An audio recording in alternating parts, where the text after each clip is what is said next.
G'day cocktail lovers. I've been buying a lot of bottles of booze lately. There's been some sales on around me and I have extremely poor willpower when I see something at a good price, and I got to try something new in this video, something that's quite unusual for me. I got some sour apple liqueur. That's a type of gimmicky thing I almost never get, but this was on sale and it's from Luxardo, and I think if anyone's going to do sour apple, well, it'll be Luxardo. Big fan of their work with cherries. I'm going to try a few cocktails with this, and they're not really your usual sour apple cocktails. They've got some interesting combinations going on in them. But first, I just want to crack that bottle and actually taste what this is like. It is that traditional green, and it's sour. It's not altogether unpleasant. A slightly weird aftertaste. Nothing ventured, nothing gained. Time for me to try this in a few drinks. I found a recipe with a sour apple liqueur that's arguably an old-fashioned variation. It was called a Washington Apple, and it called for a blended Canadian whiskey, which I don't have, so I'm going to do a blended Australian whiskey, so it's Twofold, one of my favourites, and because we grow lots of apples here in Victoria where I live, so this is going to be a Victorian apple. It also called for cranberry juice, which I think is gross, and I happen to have some fresh blood orange juice, so that's what I'll be using. In a mixing glass, put 1.5 ounces or 45 mils of a blended whiskey, then 1 ounce or 30 mils of your sour apple liqueur, and finally 1 ounce or 30 mils of blood orange juice.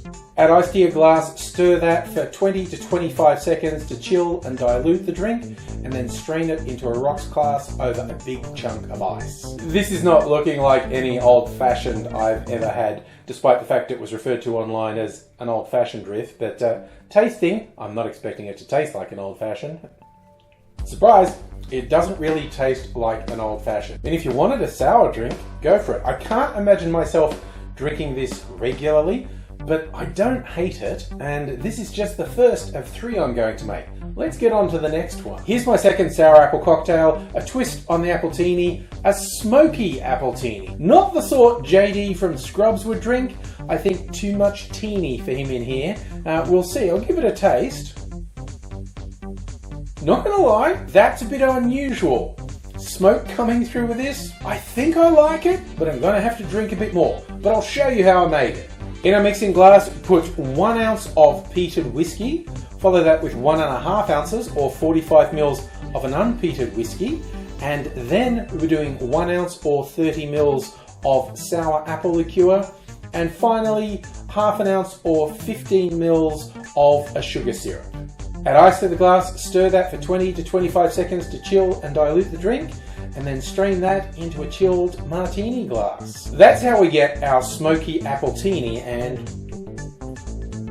I think it's growing on me. This is really unusual. The scotch has managed to really tame the sourness, but it's there and the sweetness is there. The recipe I originally saw said to basically do 2.5 ounces of a peated whiskey, and I thought, that's a bit full on. But that might work, particularly if you like smoke. You could up the amount of peated whiskey, maybe do it all peated whiskey. I stand by my decision to have the smoke take a little bit of a backseat, but hell, it's an interesting drink. Here's my third sour apple cocktail. This one has absinthe. The milky colour here is from the dilution from the absinthe when things are added to it. If you're not familiar with absinthe, it actually has a lot of oils in it, and when you add anything from water to any other elements that are liquid, it'll go milky. You can see my absinthe is very clear, not milky, but as soon as you add stuff to it, it goes milky. It makes for a very interesting looking drink. Now this cocktail is called Viagra Falls, and yes, I'm making it just because of that name. But I am free-forming a little. The one thing, the recipe I found said to shake it with additional water, probably to dilute the strength of the absinthe. Good move on my part, but I thought for a bit of variety, I was actually going to just stir it on ice and no extra water, but then I was going to top it with soda water. And you might like to shake it with the ice and extra water. You might like to use still water. Hey, you want to use Prosecco, champagne, hell, Sprite for that matter. go for it. I'm very intrigued how this is going to taste. Honestly, that's working kinda well. The licorice elements of the absinthe are definitely in there. It's not too sour from the sour apple. It's not too strong from the absinthe. I think this might be a bit of a winner. Here's how I made it. In our glass, we put 3/4 of an ounce, or about 22.5 mils of absinthe. Then we add 1.5 ounces or 45 mils of sour apple liqueur. Then we do 2 dashes of orange bitters. Add ice to the glass and stir that for 20 to 25 seconds to chill and dilute the drink. Then strain that into a chilled martini glass, and I topped it with soda water. And that's how we come up with Viagra Falls. Honestly, I don't quite understand the name, because with the strength of absinthe in here, I think this is likely to have the opposite effect to Viagra, but it doesn't taste bad. You know, it's very interesting. I'm quite surprised how well the sour apple and the absinthe go together. Neither of them gets to dominate. Definitely you do want a bit of additional dilution though, I think. So whether that's shaking with water, topping with soda water like I did, or topping with some other bubbly thing of your preference, I think that's a good idea. I'm not regretting getting this. It turns out it goes with a lot of things. Of the three, I honestly, the one with the scotch is the one that I'm going to go back to, I think. The Smoky Appletini has a lot of scope. In fact, I think if I make it again, I might make it with more peated whiskey or smoked whiskey. Possibly all smoked whiskey. It just worked really well. I was worried the smoke would be too much, but it actually went really well with the sour apple. So I might do that in the future.